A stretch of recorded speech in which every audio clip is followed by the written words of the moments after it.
Hello, everyone. Happy New Year, and welcome to a special bonus episode of In Plain English. I'm your host, Jamie Moffa.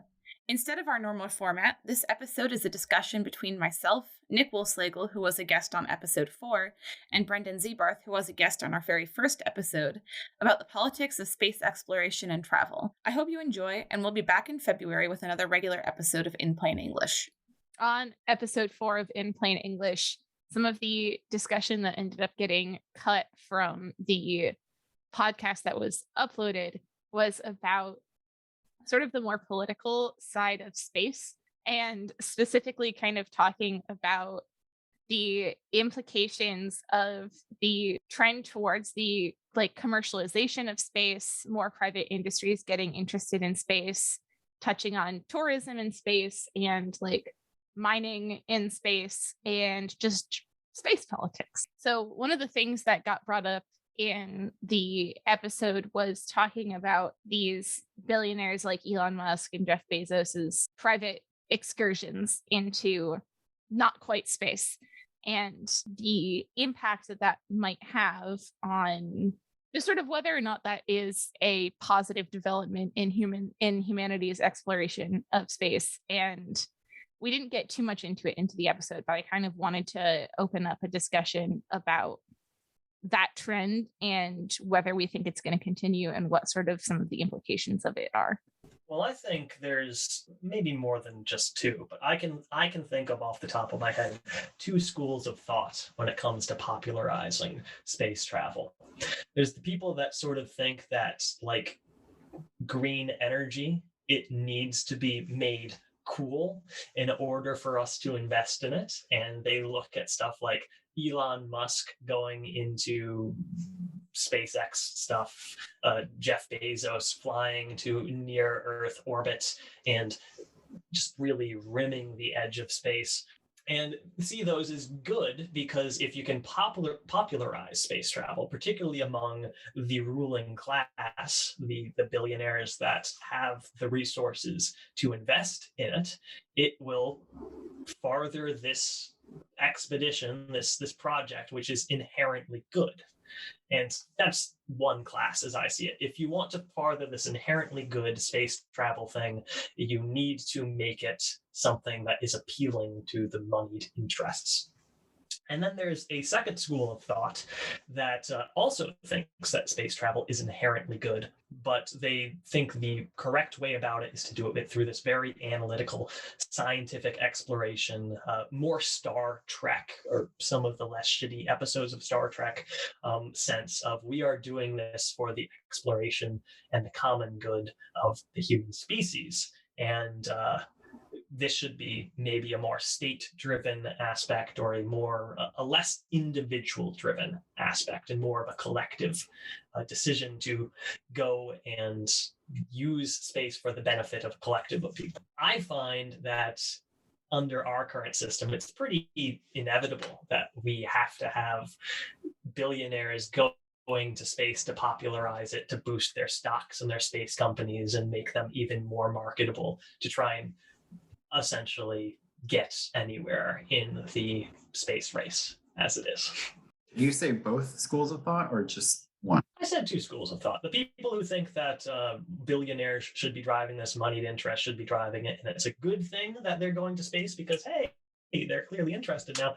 And the people like, this is a sacred thing that we should be taking very seriously as a species, and allowing billionaires to play around in space is causing not just lasting damage to the planet because of emissions, but lasting damage to the sanctity of something that we should take really seriously, space travel out to expand our influence to other parts of the universe. I mean, I think one of the concerns is that, so there's this treaty that 111 countries are party to, a treaty about the non-militarization of space and the prohibition on the use of space for weapons of mass destruction, or the stationing of military bases in space or on any celestial bodies.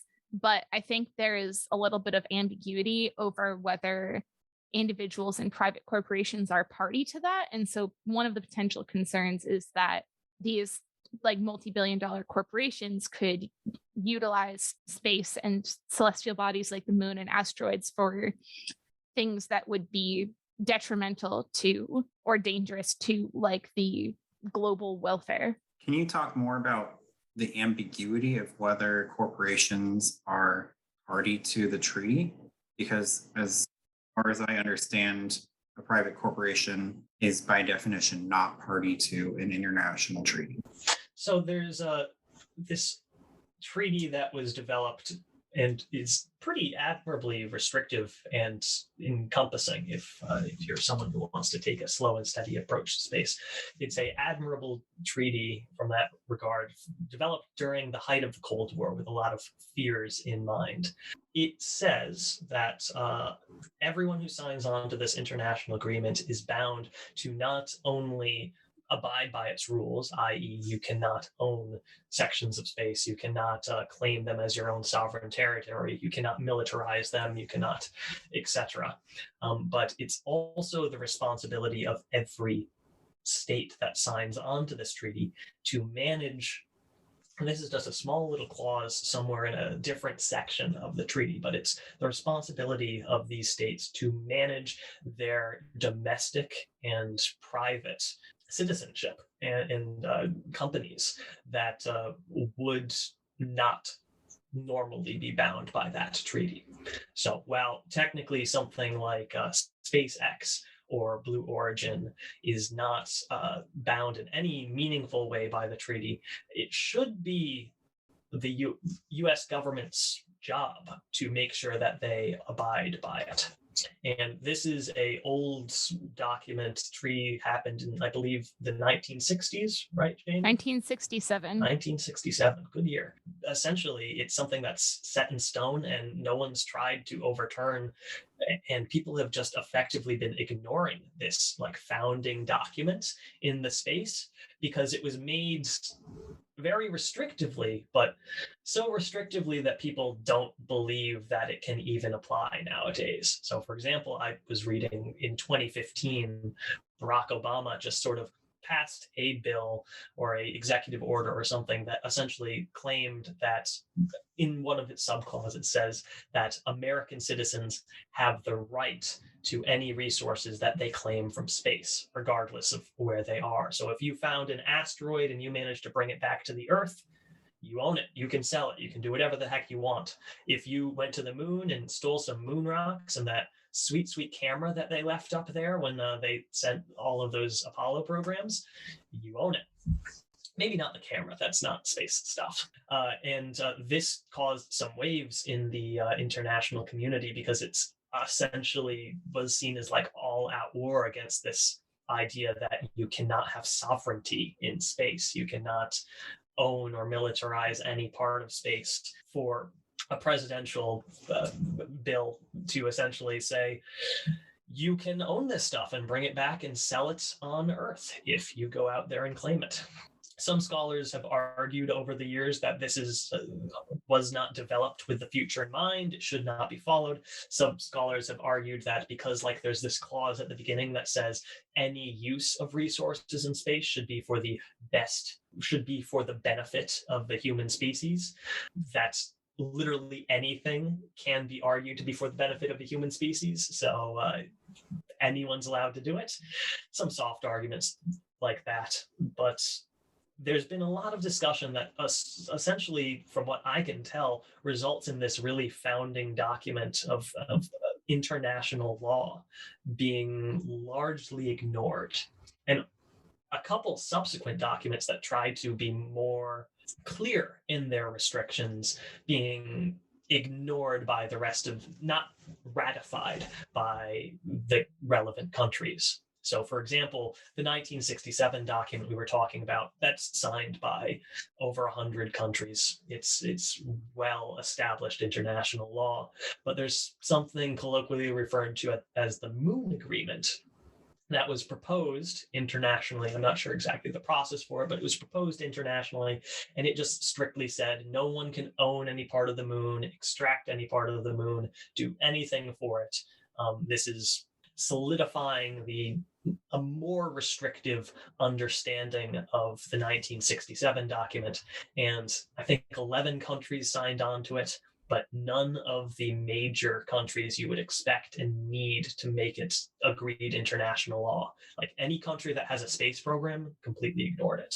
Many of the developed countries, most of the developed countries ignored it as well. There's been a lot of resistance to add any clarity, a lot of resistance to turn over any of this now 60-year-old legal precedent almost. Imagine the process, like the legal process involved in turning over a 67 or 53-year precedent document for international law and replacing it. It would be insane. So all that seems to be happening is people are claiming to be abiding by the spirit of the original 1967 document while sort of vaguely doing their own thing. That 2015 bill that the Obama administration helped push through really was seen as like a big step to say to industry, hey, if you want to do space mining, we'll protect you. We'll stick out our necks for you. We've declared that this is a right, and now because of this, the industry's a whole lot less risky. So people can start considering investing in it. And right around that time, I'm not sure if it was well before the document was passed or after it, but if you guys remember when 2015 was around, there was a lot of discussion about asteroid mining, a lot of discussion about space retrieval and that sort of thing. And it sort of goes in cycles since then, but there has been significantly more talk since that document signed in the United States than before it, because the industry is validated by it, at least in the United States. We're seeing probably an acceleration event there in 2015 that's going to result in a lot more of this interest in corporately owned space. And that's something that we really have to decide ahead of time how we're going to handle it, because we can see how difficult it is to overturn that 1967 document. No one's even considering it because it's just so weighty and hard to replace. But we're also seeing how hard it is to put in a new rule and how willing everyone is to sort of go ahead with the status quo, which is just do whatever you want. And maybe we should talk about why it might be bad if people can just do whatever they want in space. Yeah, thanks for that summary. So that was a summary actually of a couple of documents that we read before recording this. To clarify, the 1967 treaty that is being referenced is the Treaty on Principles Governing the Activities of States in the Exploration and Use of Outer Space, including the Moon and other celestial bodies, colloquially known as the Outer Space Treaty. And I also kind of want to clarify that it's actually like very relevant in international space law, like to the extent that no one has tried to militarize space yet, except for Donald Trump with the Space Force thing. For the most part, the demilitarization aspect has been very solidly abided by. It's this whole commercialization and use aspect that's a little bit more uncertain, and attempts to put the same kind of rigid boundaries around that via the Moon Agreement have not gone well. One of the most like immediate concerns that I would think about with an increased interest in space and an increased interest in going to space and commercializing it is simply how much pollution rocket launches cause. So far, in terms of like carbon dioxide emissions, rocket launches have been somewhat of a negligible contributor to CO2 in the atmosphere because there are just so few of them. But as you can imagine, if rocket launches to go to space for commercial reasons and for tourist reasons increase, so too would the contribution of rocket launches to CO2 emissions. And like per event, they are relatively massive contributors. There are also other considerations with rocket fuel in that it creates a lot of soot, and that soot goes in the uppermost layers of the atmosphere beyond like the stuff that's right around us and beyond even the layer that like planes fly in. currently there's not a lot of pollution in the very upper layers of the atmosphere, but the more that we launch rockets up there, the more we have soot, which is just little carbon particles, and like aluminum oxide and other pollutants in there. And scientists just don't really know what effect that's going to have on the jet stream and the wind currents up in the upper atmosphere, as well as on the temperatures for the world as a whole. I think another thing that is probably pretty mainstream now, but I remember hearing a few years back and really shocking me, was this idea that the energy that you put into space solutions for the problems we have on the planet, climate change, inequality, everything like that. People, tech billionaires, can wave at space and say, we can solve inequality. All the resources we need are out here in the stars, or we can find a new planet, or we can offload industry into space to save our planet from burning up.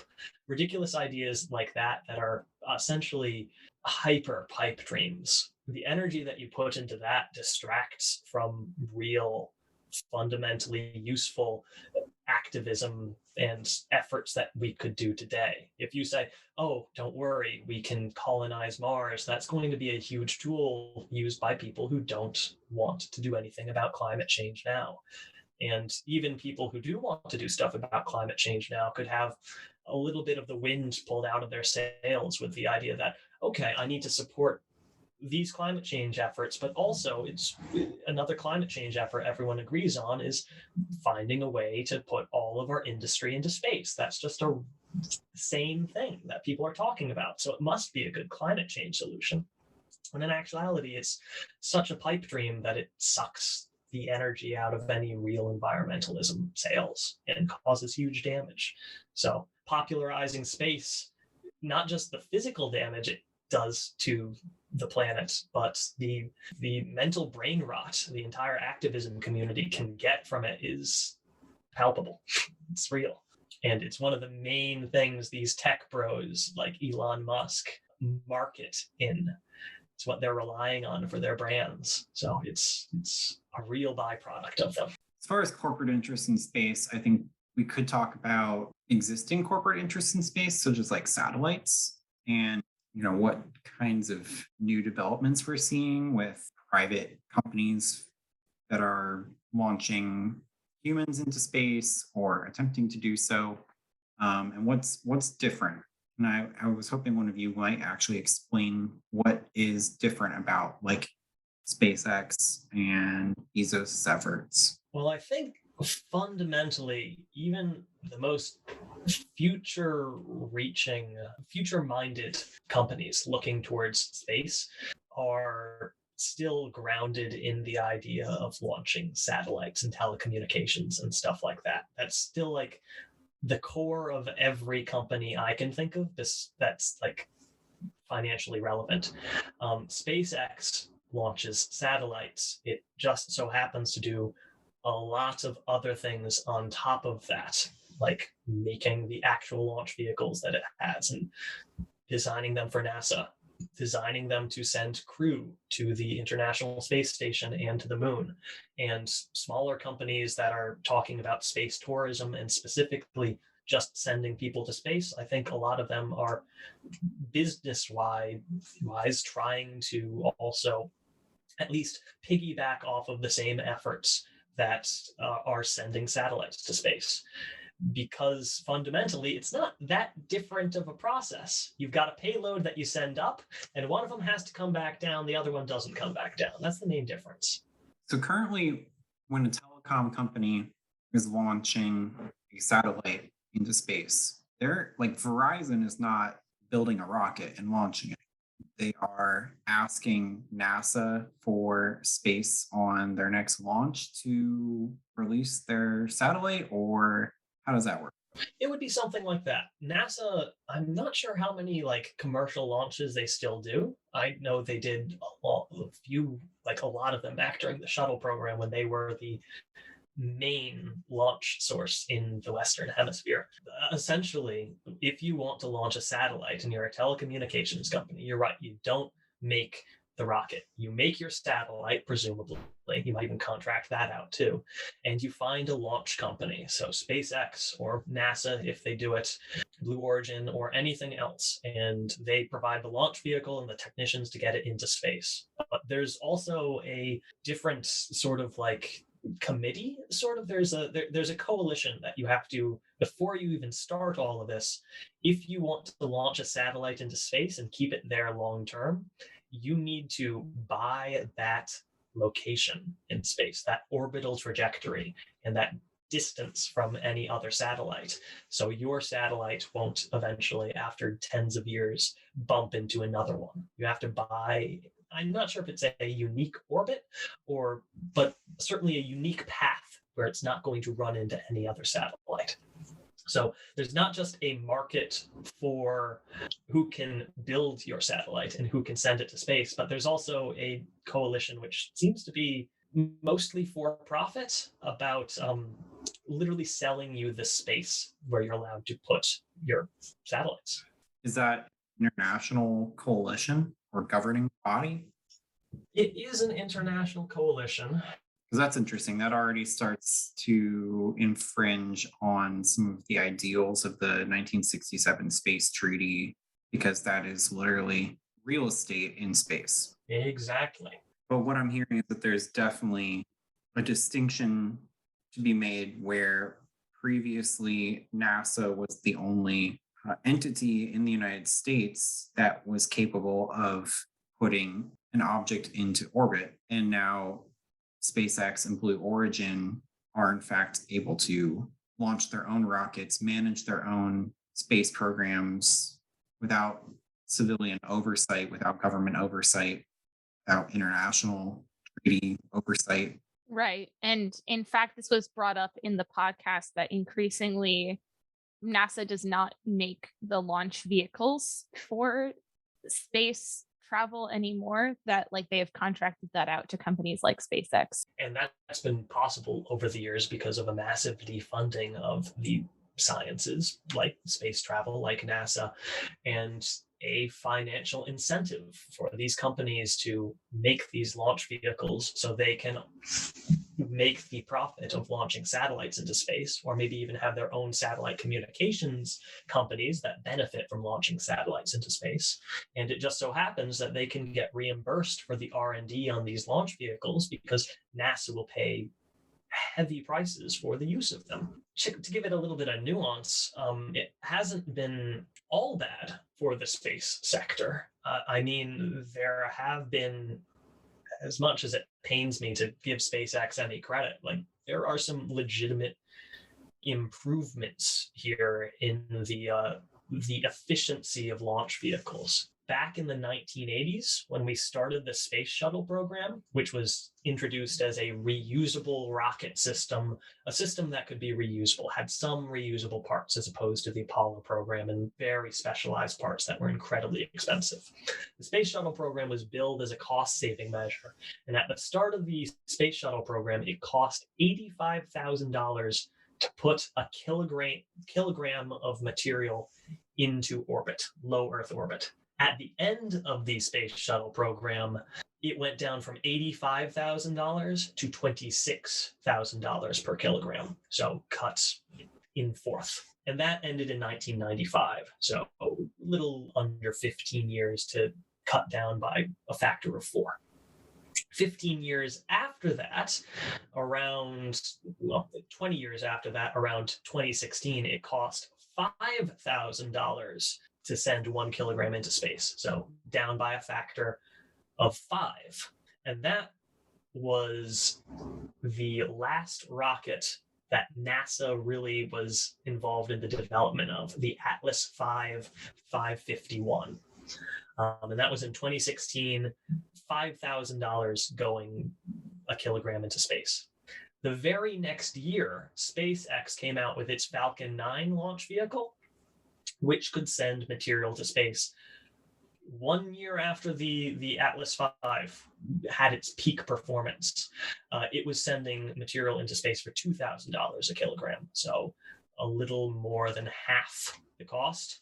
And then in 2020, SpaceX debuted the Falcon Heavy, which is sending material to space for $1,000 a kilogram, a little under, actually. If you look at the trend, every 15 years or so, it looks like costs decrease by a factor of 5.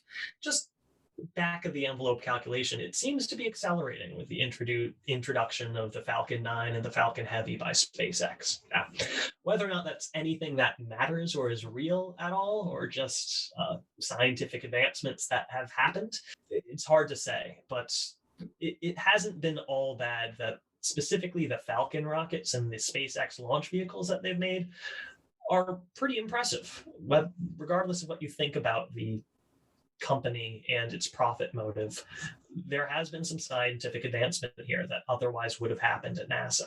Now, as far as the launch vehicles, the actual physical technology that was used by NASA for 3-4 decades as the only space program in the United States, it wasn't NASA itself that was building those vehicles. They were still contracting that out to companies like Northrop Grumman and Boeing, I'm sure, who were actually doing the engineering, design, construction. And I'm sure that there were many, many different companies that were part of that. And I'm sure there were small companies in Arkansas that were building, a gasket, and another small company somewhere in Maryland that was building one small booster ring part or whatever. Is kind of the nature of how government contracting works.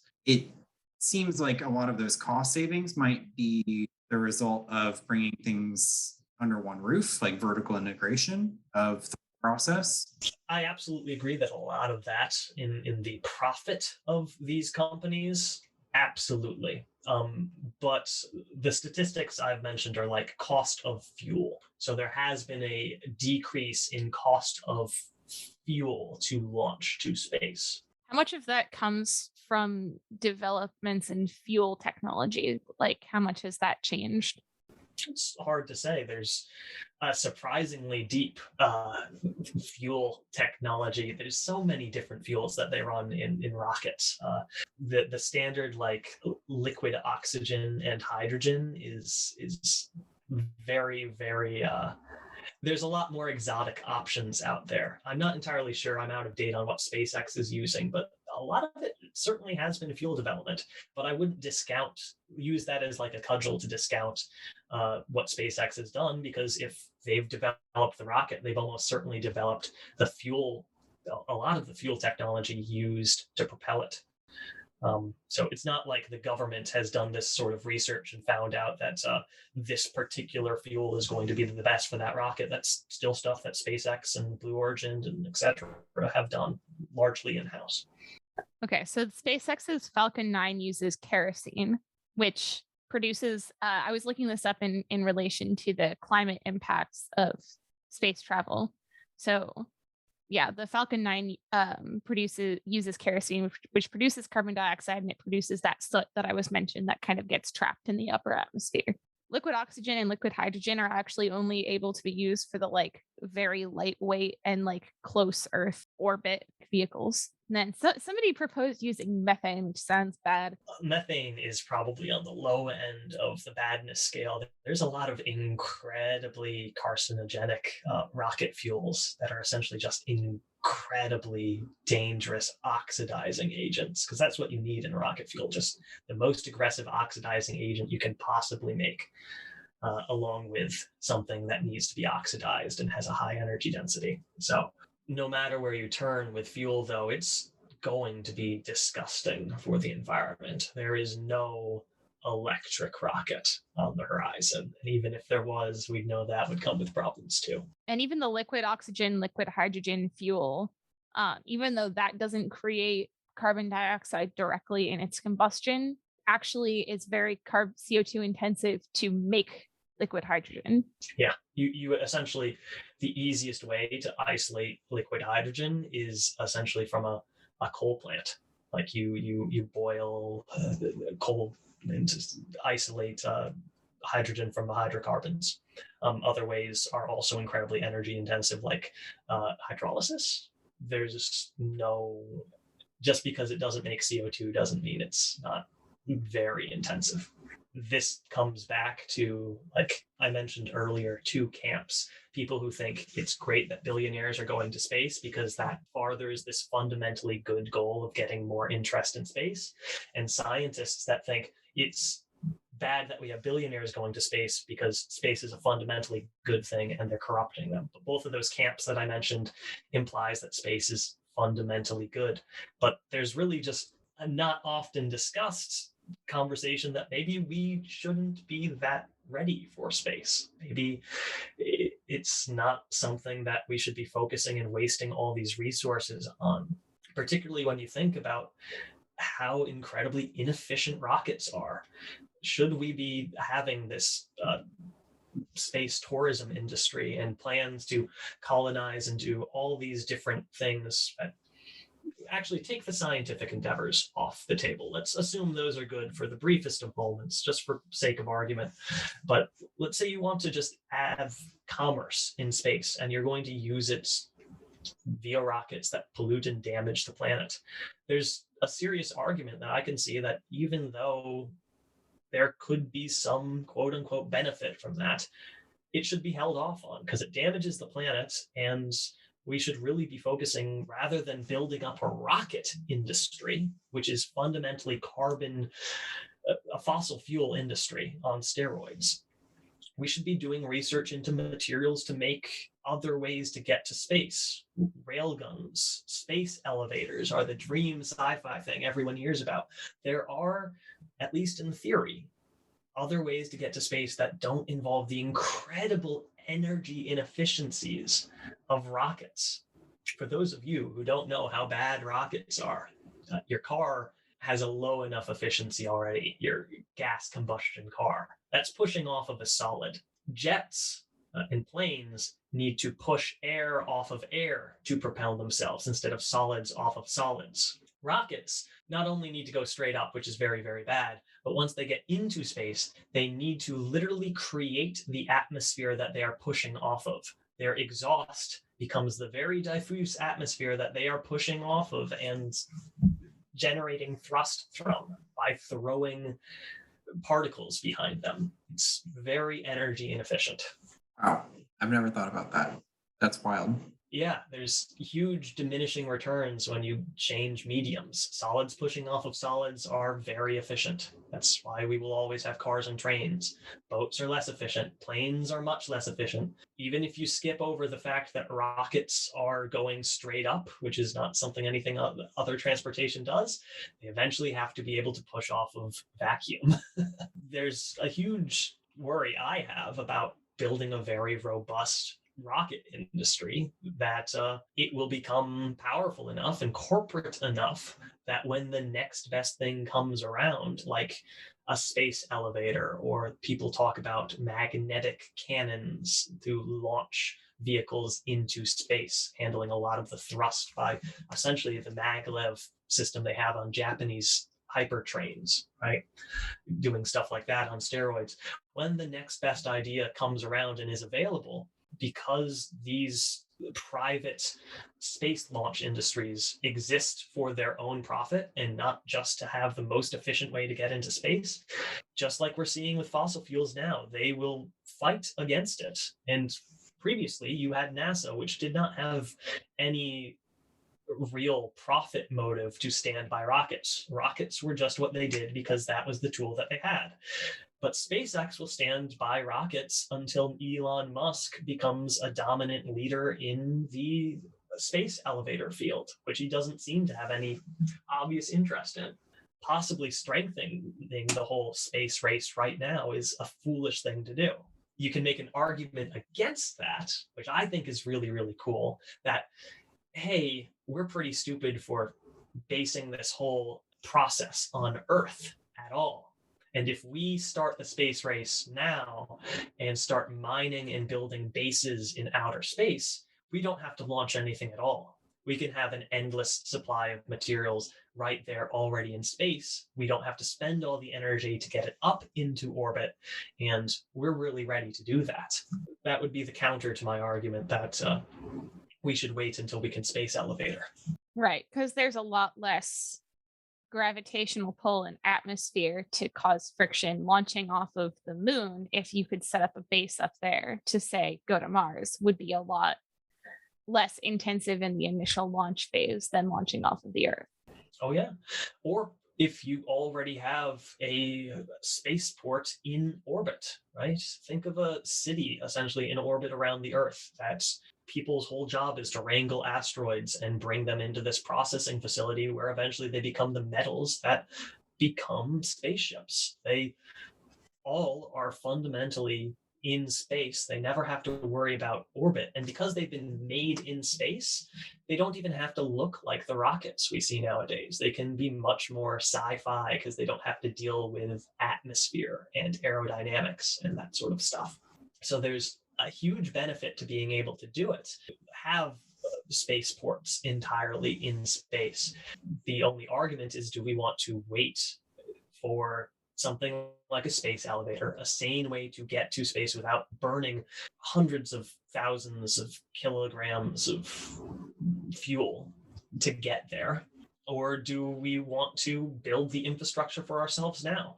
And I think a lot of the people who claim to be pro everything space right now sort of hide behind the idea that no, this is the right step towards building the infrastructure. Space tourism is the right step towards building the infrastructure. Yeah, I mean, that I'm a little bit suspicious of. I don't see how rich people taking joyrides to space, if we say for a moment that like the goal is to have these like spaceports that will make it a lot easier to get around without the hindrance of the Earth's gravity and atmosphere. I don't see how like people paying millions of dollars to like go to space for an hour and a half is going to like lead towards that, which is I think where the profit motive of these companies is coming from.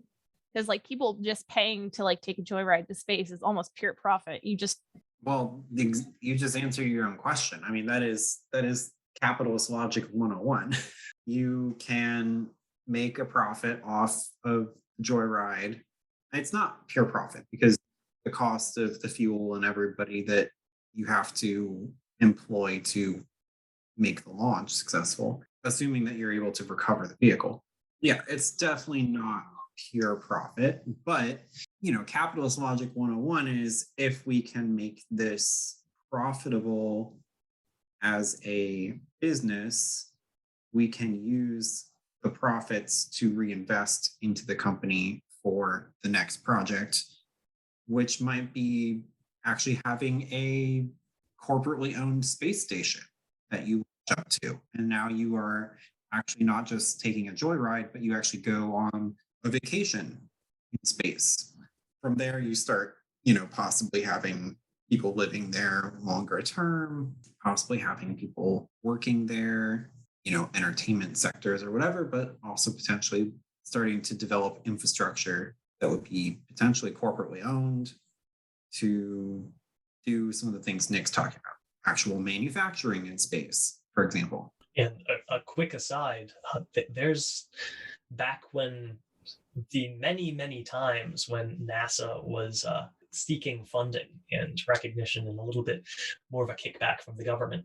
I'm not sure if anything like this actually happened, but there was always talk about NASA keeping itself afloat by offering private joyrides for a certain kickback to the agency. Kind of like how some countries will give you a hunting license to hunt a very rare and impressive animal, with the understanding that that incredibly high license cost goes back to doing some conservation good.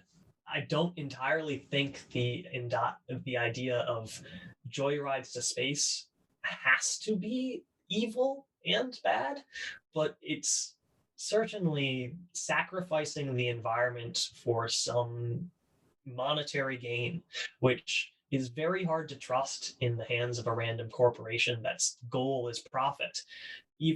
at least with NASA, their goal was funding the next scientific mission, which is a little more tangible than we just need to kick back to our investors. Can we talk about some of the potential issues with having all this infrastructure in space be corporately owned, if that's the trend away from like government entities and towards private corporations owning these like hypothetical spaceports and stuff? Sure. Also, before we get there, I just want to point out it is significantly like as much as maybe SpaceX is making technological advancements, which is making the cost of launching into space cheaper, so that it is now cheaper to make more launches, which side note also causes more carbon emissions and other pollutants. It is also less efficient overall to have a profit-driven project that is dependent on these various phases in which, first we have joyride. So now we're making rocket launches purely for joyrides in order to create a profit to go on to the next step of the project, which would be whatever, building a base or whatever. And then has to be rocket launches just to get people up to the base to make that profitable, etc. So it is significantly less efficient than a state-sponsored project, such as like a NASA project, to just say, hey, we want to just build a base in space. And they just have to go get the funding and then they carry it out. They don't have to go through these different steps and make a profit at every step and extra launches along the way in order to make it profitable. A good example of that, maybe not lost profit, but sort of what we lose with all this contracting out besides profit, is, I'm not sure if you heard, but a couple of years back, NASA announced a mission to the moon with the goal of eventually having a long-term moon base there, I believe was the idea. I remember hearing something along the lines of it will take them just planning the mission 10 to 15 years to get there, for a country that visited the moon with some regularity up until the 80s, I think it was, and then decided to stop because there wasn't any scientific reason to go there anymore, we thought. It's going to now take us 10 years of planning to build the sorts of launch vehicles and systems to get us back there, just because SpaceX has gotten really, really good at doing some heavy lifting of satellites into near or mid-Earth orbit. We've lost a massive amount of the expertise because there's been no monetary reason to build launch vehicles like this that are capable of going to Earth up until recently. SpaceX hasn't developed that. There's no replacement for the Saturn V. There's going to be, but SpaceX wasn't planning that until recently because there only just now became an incentive to do it. Which is really SpaceX competing with Boeing. It's actually still a corporation that is behind the launch vehicle that NASA uses, that is contracted out by the government. Of course. Which is not me saying that, it comes out in the wash and then everything's okay. It's me saying, actually, this has been going on for a long time. It's just that SpaceX is sort of playing this disruptor role in the aerospace technology market, which has been more or less captured by a handful of corporations that were already deeply embedded in the military industrial complex of the United States. And now they are competing with the likes of the Boeings and the Raytheons and the Northrop Grummons to potentially also get US government contracts for their vehicles. So let's play some devil's advocate. Is it good that SpaceX is disrupting the market with the methods that they find because they're driving costs down? I mean, I think for me, the issue comes in that SpaceX is not behaving exactly like a Boeing, in that Boeing made the vehicles under government contract and was making a profit off of that, but they then didn't really have control over what happened after that. Then the rocket was being used for a government funded research mission, right? With SpaceX, the entire thing is profit driven, not just the production of the rocket for use by some governmental entity, but also the travel to space is driven by profit, and what you can get from space is driven by profit and not by the well-being of people or like scientific pursuits. I don't know that the difference is specifically that they're driven by profit so much as that SpaceX seems to have ambitions other than just fulfilling government contracts. Like they are specifically, it seems, seeking to carve out a little corporate niche for themselves in space, like carve out a portion of space that would be the SpaceX space station or the SpaceX. Like that, yes, that's what I meant stated more eloquently, that it's not just that they're making a profit off of the government contract. They're then like going to go own something in space that they can continue. Which gets all the way back to our 1967 space treaty, which claims, at least way back in the 60s, where they weren't thinking long term about satellites and orbits and space real estate, that this is not supposed to be militarized and colonized. And we've sort of ignored it, I think, for real good reason, as we've recognized that there's a limited amount of space you can put reasonable satellites.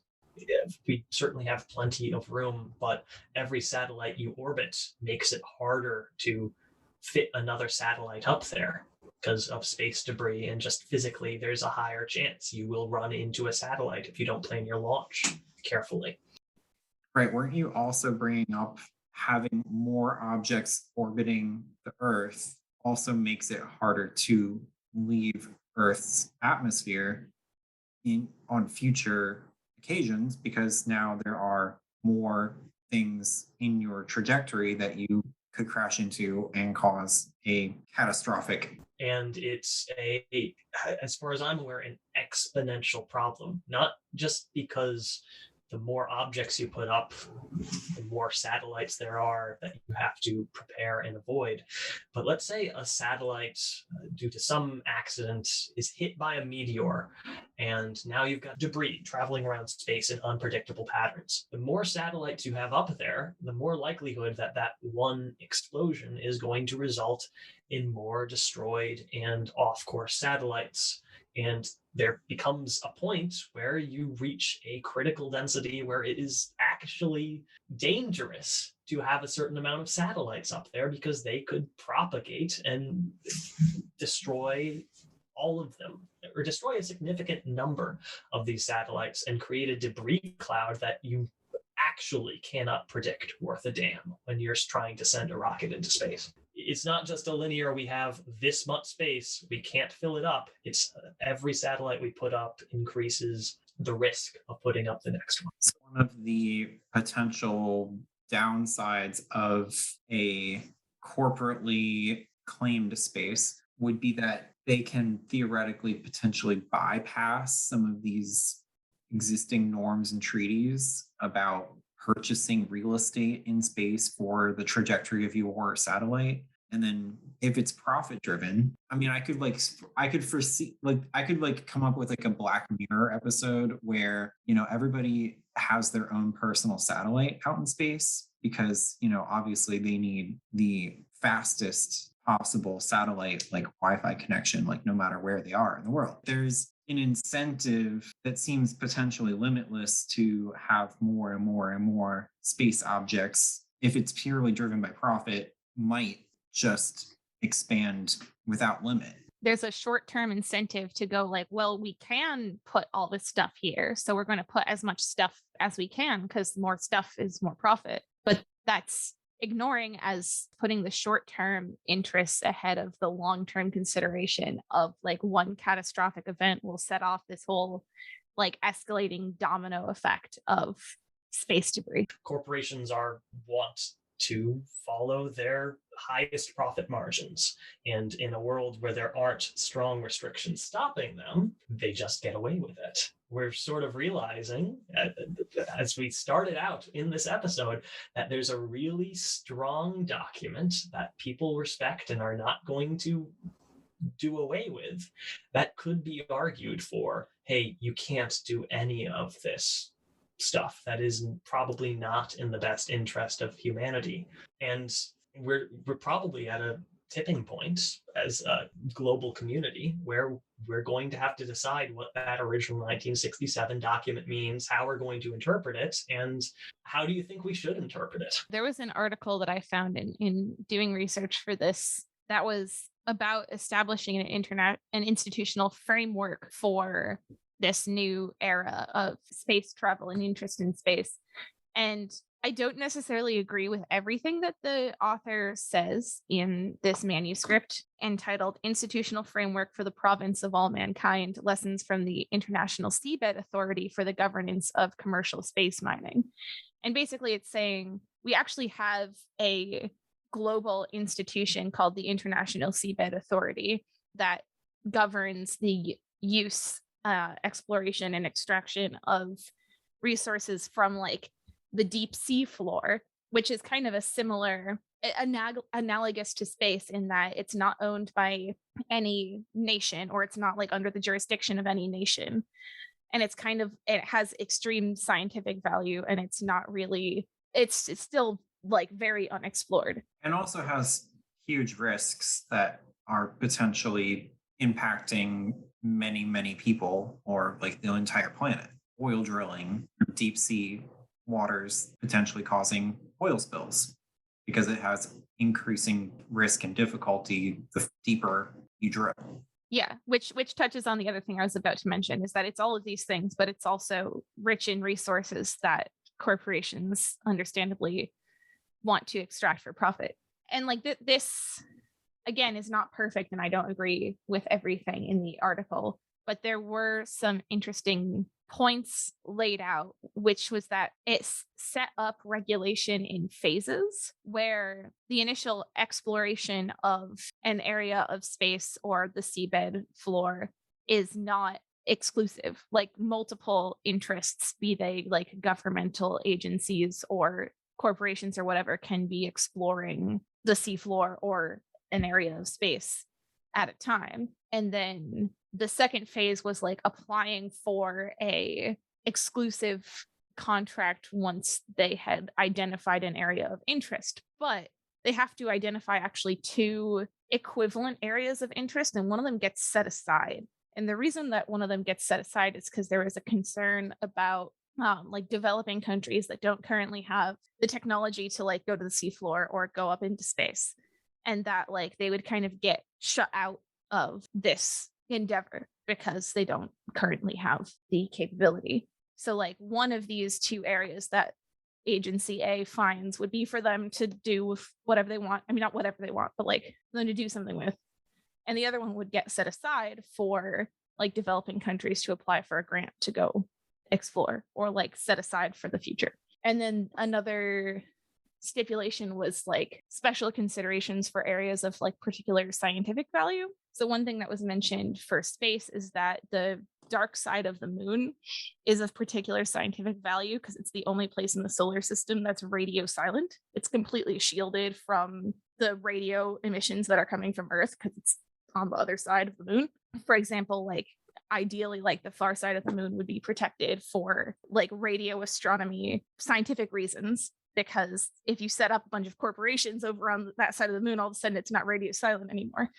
I guess that's sort of taking a more quote unquote realist perspective that probably corporations are going to continue wanting to invest in space. And so if they're going to do that, we ought to have some kind of framework in place. Personally, I think that like it's still a terrible idea to have corporations be in space at all. But I thought it was an interesting framework to model it after how they're governing the use of like the deep sea floor. Another thing I've heard, I saw in the article you're mentioning, is that they have plans. I don't think they have any contracts in the second contracting phase yet, where first you discover an area, you set aside one of the two, and then you apply for a contract to use the one area you get to keep. And you ask the organization for terms and how you get to use it and that sort of thing. And the profit that the organization makes, they have plans to share equitably with essentially the global community. This is all arbitrary and up in the air, but it's really an interesting framework for we're trying to profit share as much as possible. I was kind of surprised that something like this existed. They haven't created any contracts yet, but just the goal of it sounds very very interesting. And from what I've heard, they've gotten some real serious like kickback about the idea of doing this profit sharing already. Like they think because deep sea mining is such a new field, they should be full on give all the profit back to the corporations so you can foster even more development in the sector, which is always an argument people are going to say.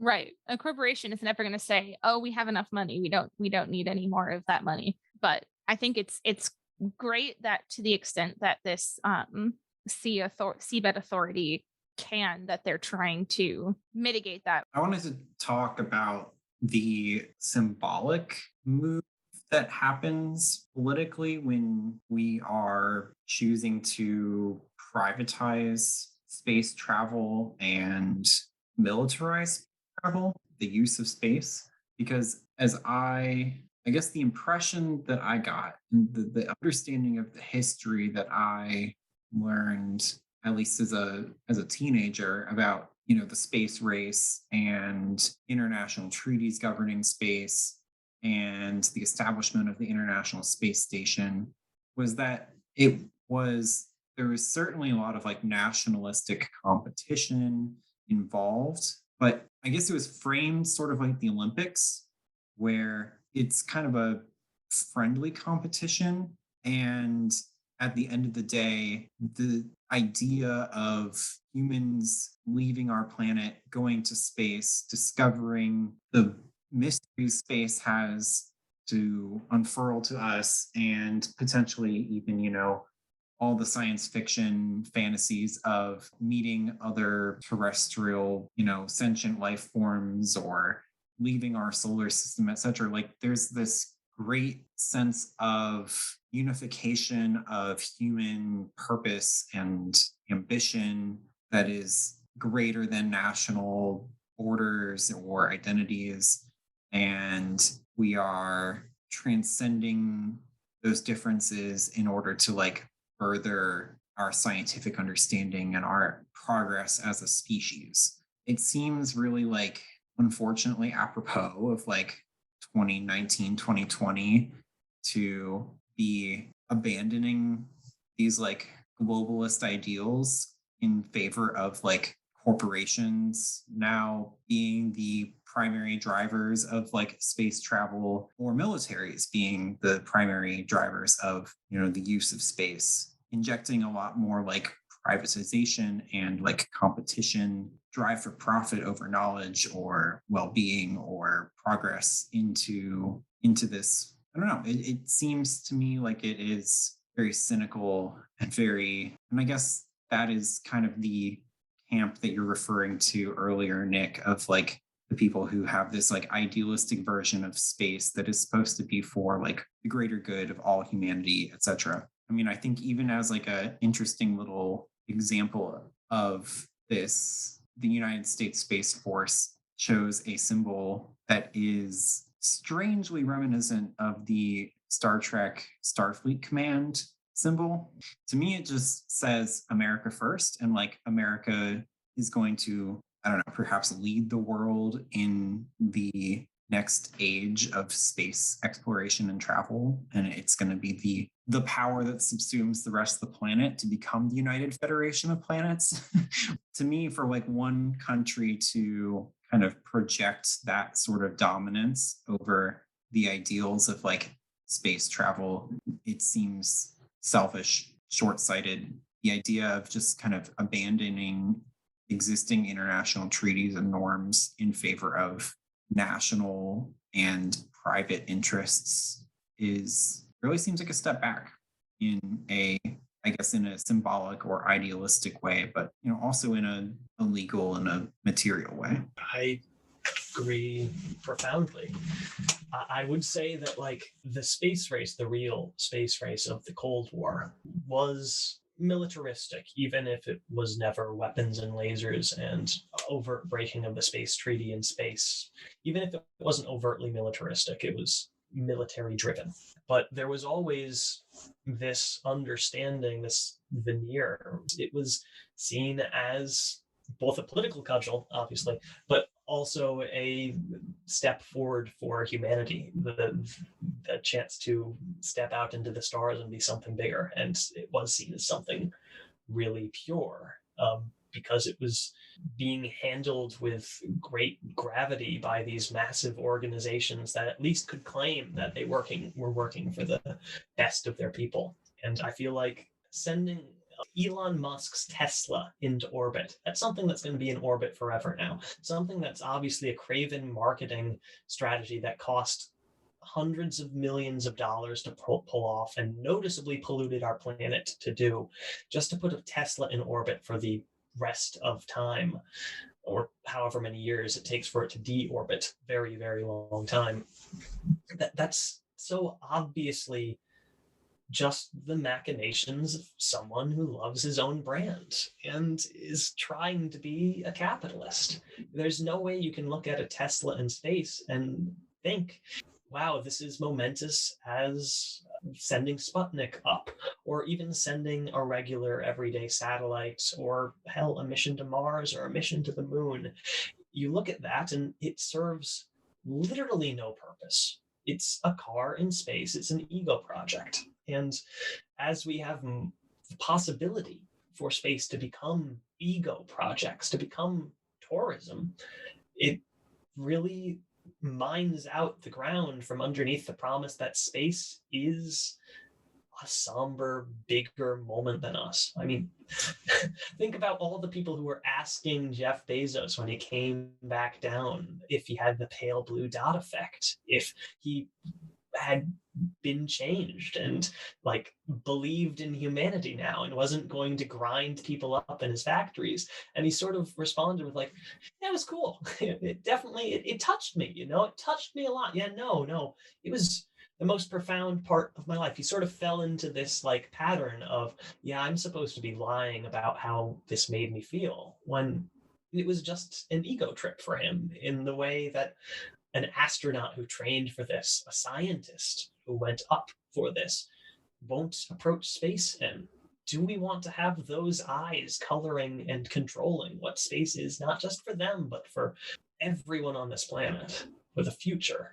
No, I think it's really telling. So in the article I mentioned about the using the International Seabed Authority as a framework, the author mentioned that one of the phrases in the aforementioned moon agreement that hasn't really been taken up by very many of the major players on the world stage, one of the phrases in it that people seem to have a lot of opposition to was the phrase, the common heritage of mankind, to refer to space, which is referring to exactly what you, Brendan, were talking about, with space being this thing that's bigger than corporations or individual countries. That's kind of this aspiration of humanity as a whole.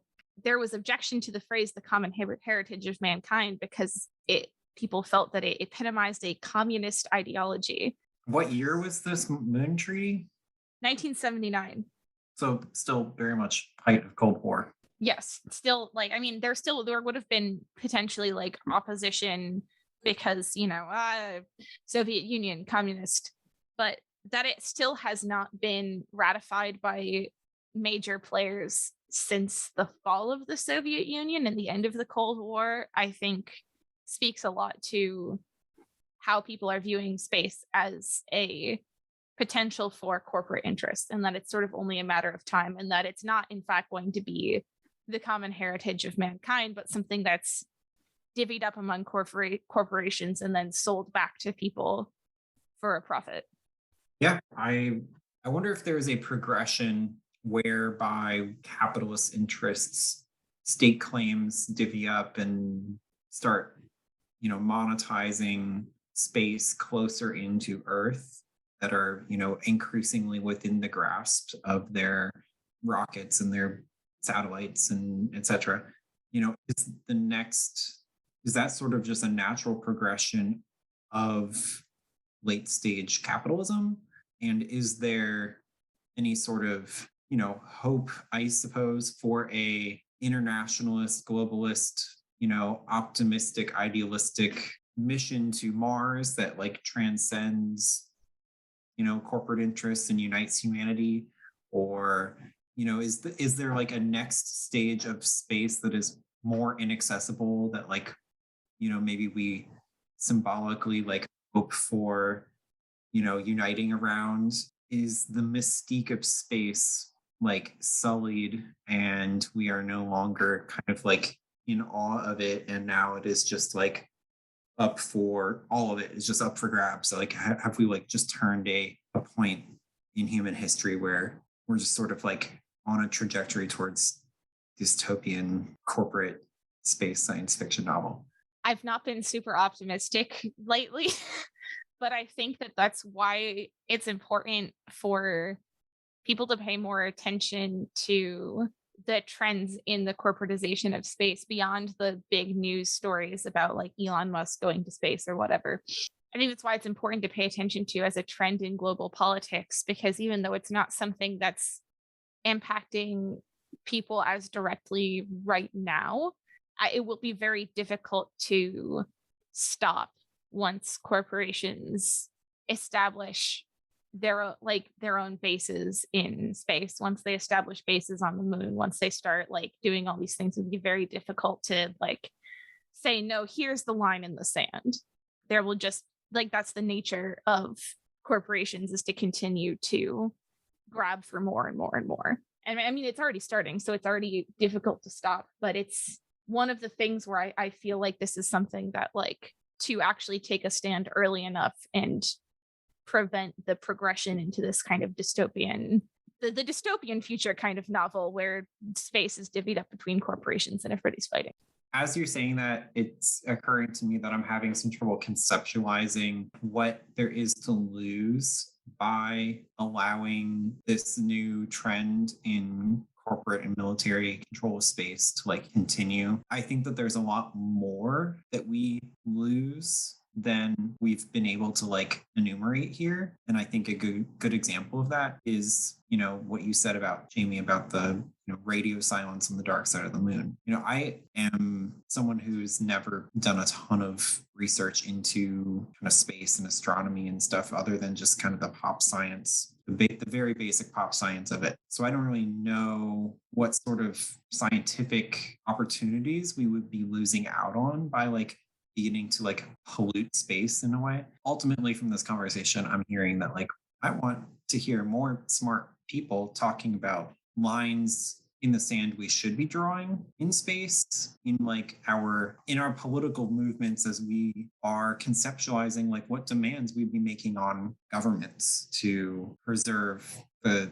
common space, the commons of space, if you will. Yeah, absolutely. Something else from the article that I keep mentioning that kind of alarmed me actually was framed as like corporations having a sustainability interest in extracting resources from space, and that said resources could be used to better people's lives on Earth. But the thing that concerns me about that, so one of the things that was mentioned was like harvesting the water that is on the moon and in asteroids, to harvest the water there as a source of fresh water for Earth, potentially, like as such sources become more and more scarce. And I mean, that scares me for a number of reasons, because you could have SpaceX selling you moon water.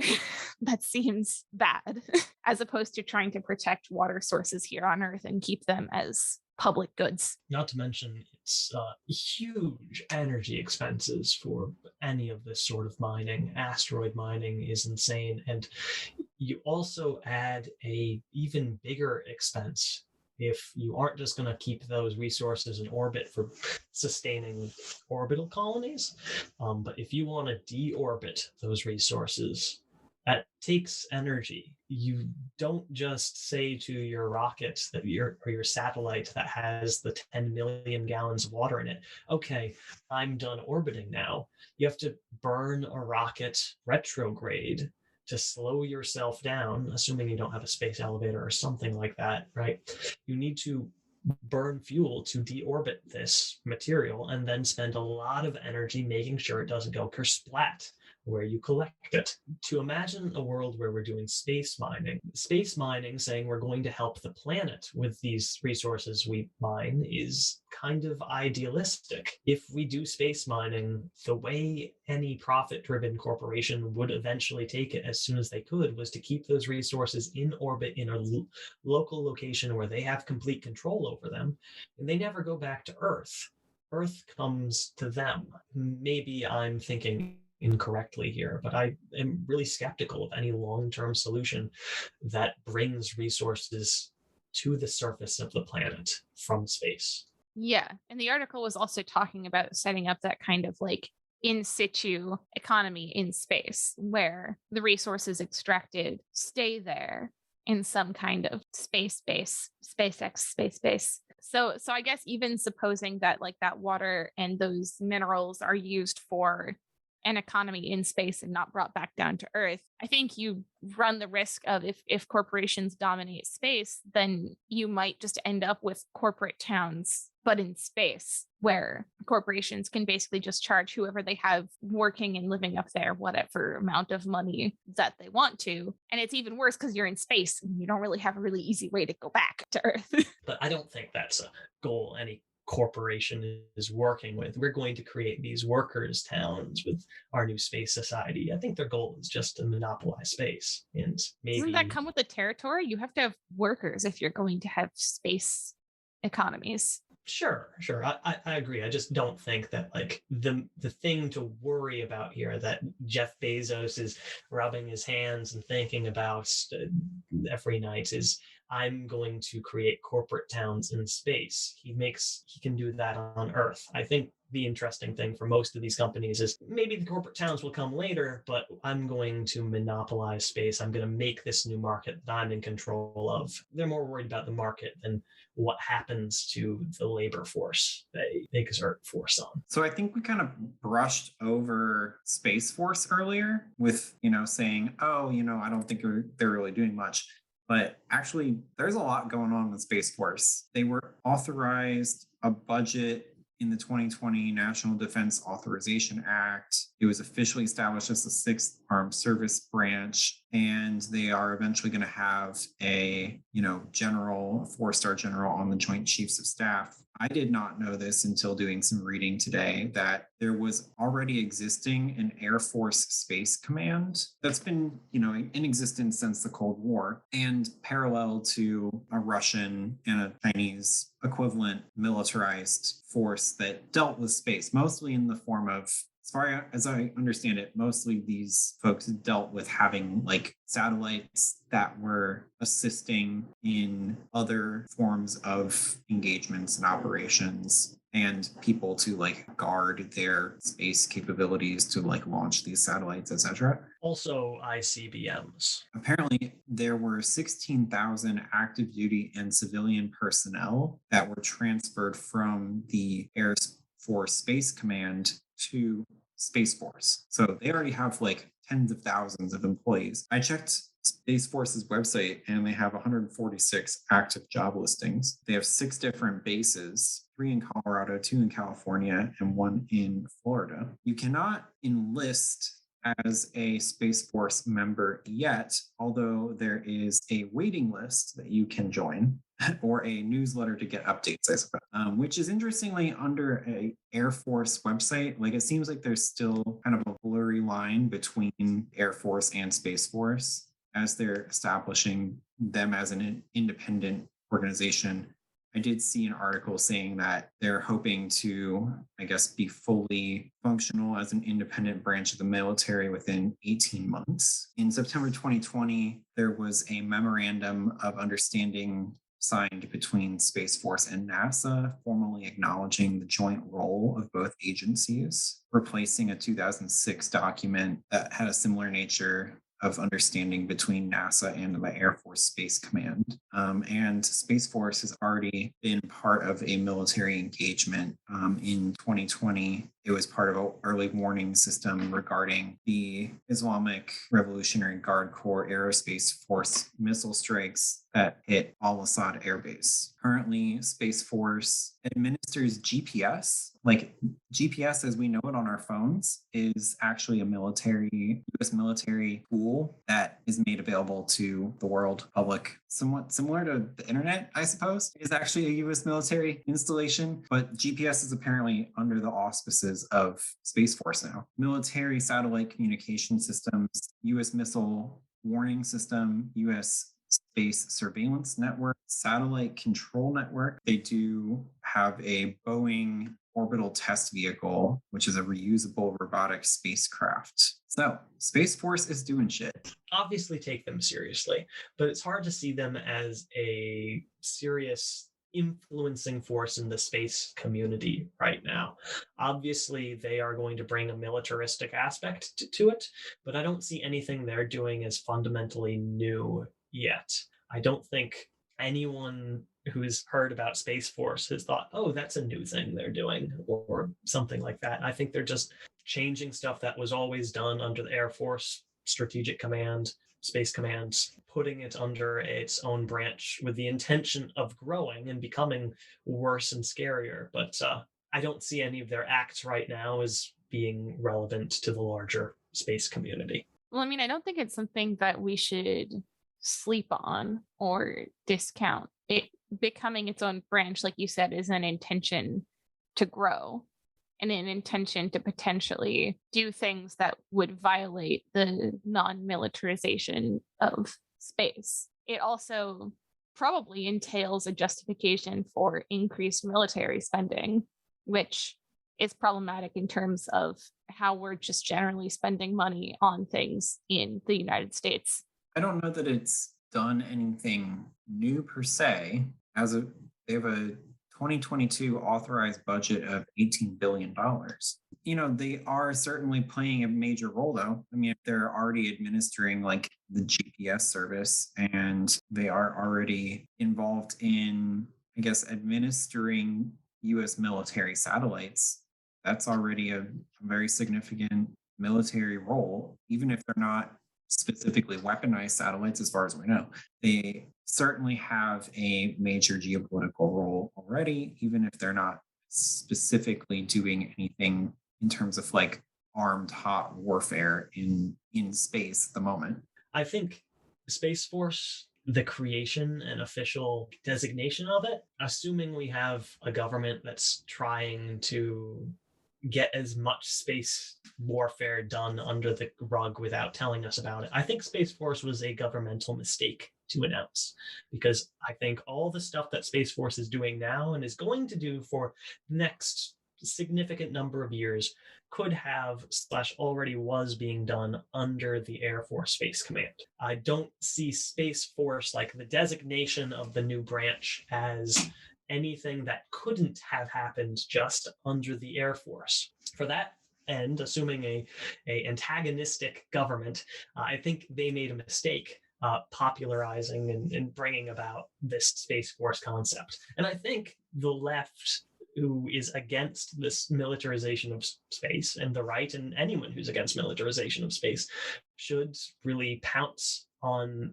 that bad PR that we now have a very funny concept called Space Force in our heads that we know is kind of bad, that we can attack. And I think we should use it to say, hey, we want to seriously limit the scope of this branch of the military and make it fundamentally committed to not expanding and not putting weapons in that cool place where Buzz Aldrin went. It definitely felt at the time that it was announced like a Trump move to, rattle a saber a little bit and show that we were beating China and Russia, even though China and Russia have already, parallel branches of their air forces or independent branches of their military that are akin to a Space Force. It felt like a PR move on that front. The impression I've had is that the US population is either on the like liberal side of things, kind of just dismissive and like guffaws at the idea, but doesn't actually pay much particular attention to what Space Force is or does. And that people who are already interested in like military affairs, and this is not just people who are in the military, but also like young people who are into like first person shooter games, people who are like impressionable, who are coming up right now, who are hearing that like Space Force is actually in some ways seems like a promising avenue towards a way to be in the military and also be an astronaut potentially. Like it seems like it might even like democratize the idea of like becoming an astronaut. It's not just like 10 people, but like possibly hundreds, thousands of like, like I think as a PR move, it seems to me it was pretty successful at energizing a sector of the US population who are excited about a new frontier of war, of combat, of like a new military organization that's kind of combining some of their interests. I don't agree that it was a PR blunder. I think it actually worked the way it was supposed to. And because of that, all the more reason that people who are concerned about space being militarized and space being a frontier of escalating cold or hot war, that they should be closely monitoring what Space Force does and critical and limiting its capacities, its budget. I was real curious for everyone's opinion on like just in general what the purpose of space should be for humanity. Like, do you see our future as a species, as a spacefaring conglomerate nation, coalition of planets, coalition of solar systems that branches out to the Milky Way?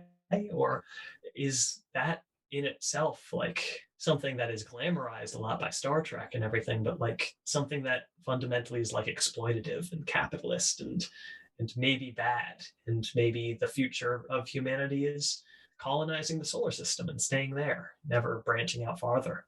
I would be lying if I said I didn't get very invested in the idea of space as part of humanity's quote unquote destiny, or something that could be used for the common good. There's a really great book or series of books for people who haven't read them by Octavia Butler called The Parable of the Sower and the Parable of the Talents. And one of the sort of central ideas of the book is that like humanity is going to take root among the stars, and that's sort of like our destiny, where we're headed, to put it in like those kinds of terms. I mean, I think scientifically there's quite a lot to be gained from being able to branch out farther into space, from knowing more about the universe and our place in it, to potentially discovering other life, to potentially discovering other Earth-like planets. I mean, in a very, very, very long term, Earth will eventually become uninhabitable. Who knows if there will be humanity by that point? But like,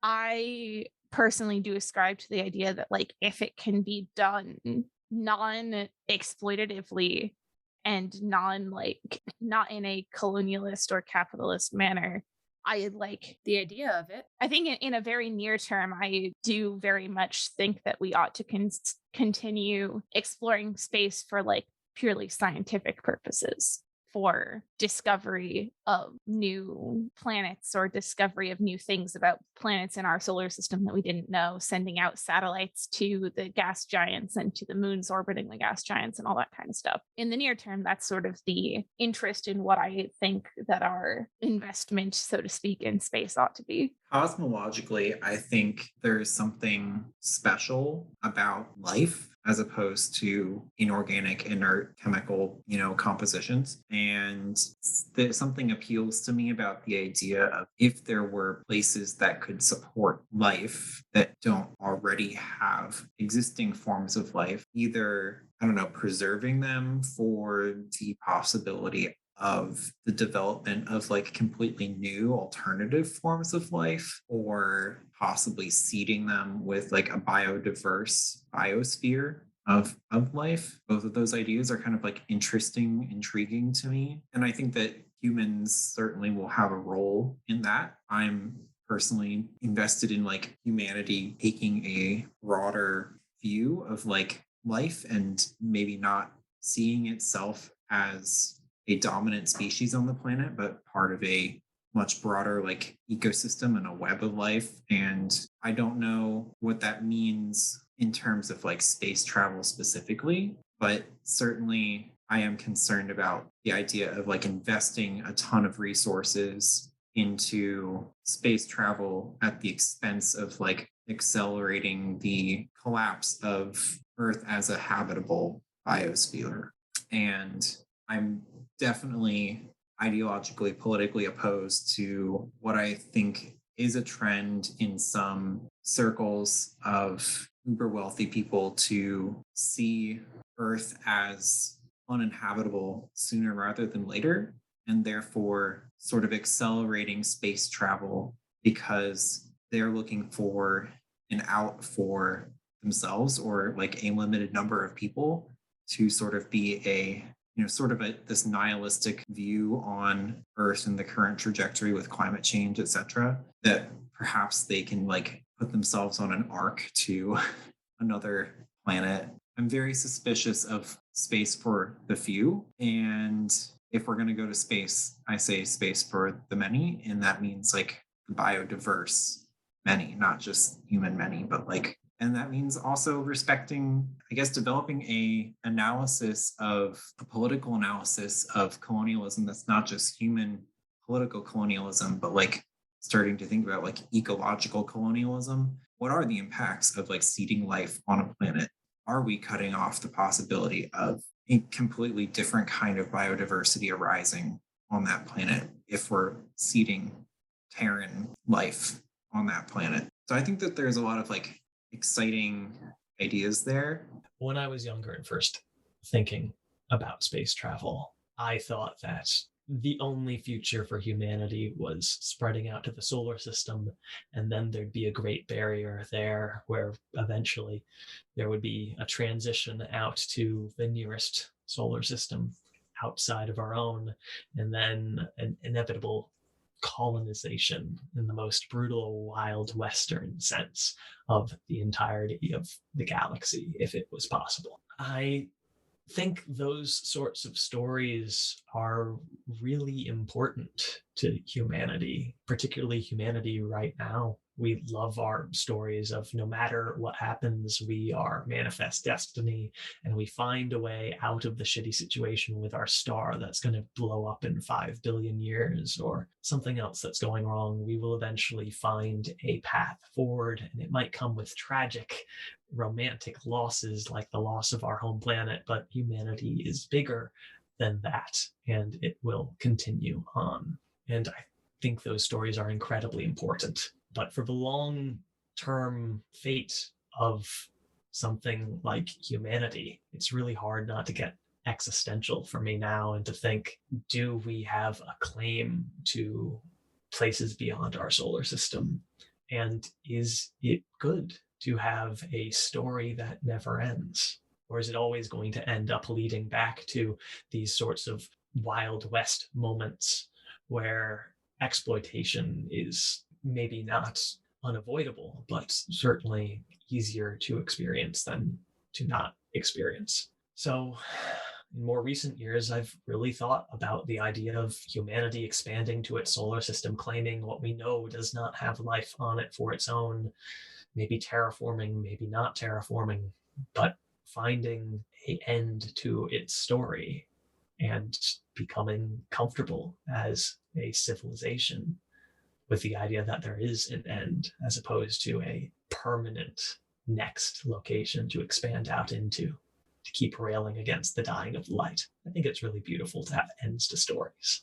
On that poetic note, I think we are going to wrap up this rather impromptu conversation about space and space politics and our place in it. We've been talking with Nick Wolslegel, who was on the 4th episode of In Plain English and who does cool engineering things, and also with Brendan Ziebarth, who was on the very first episode and is about to be a super awesome nurse. So thank you both for joining me for this very fun and kind of existential conversation. Thanks for having us. You can find the sources referenced in this episode on our website at inplainenglishpod.org. You can also follow us on Twitter, Facebook, and Instagram at Plain English Sci. That's PlainEnglishSci. Make sure to subscribe to In Plain English on Google Podcasts, Spotify, or wherever you get your podcasts so that you never miss an episode. And you can become a supporter of this podcast on Patreon. Thanks again for listening, and tune in next month for another episode of In Plain English.